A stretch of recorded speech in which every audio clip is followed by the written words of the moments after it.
À peine sortie d'une première vague de chaleur, l'Europe a de nouveau été frappée par un épisode caniculaire exceptionnel entre le 28 juin et le 1er juillet 2025. Sous l'effet d'un anticyclone saharien particulièrement stable, les températures ont atteint des niveaux historiques, dépassant 46 degrés en Andalousie et 40 degrés dans plusieurs régions de France, d'Italie et d'Allemagne. Cette seconde vague de chaleur a été alimentée par un puissant flux d'air chaud en provenance du Sahara, piégé par un dôme de haute pression et renforcé par une goutte froide persistante au large du Portugal.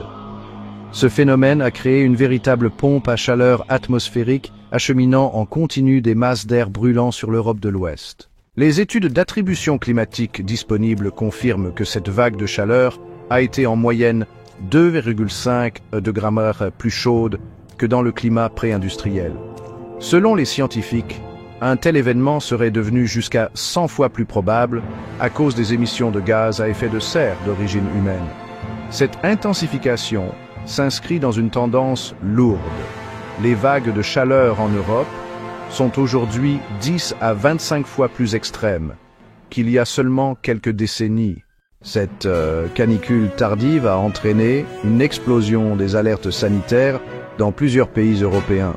Un risque critique de feux de forêt, notamment en Espagne, au Portugal et dans le sud de la France. Un stress thermique élevé, aggravé par des nuits tropicales où les températures n'ont pas permis au corps de récupérer. Cette vague de chaleur de fin juin 2025 est une illustration frappante de la nouvelle réalité climatique européenne.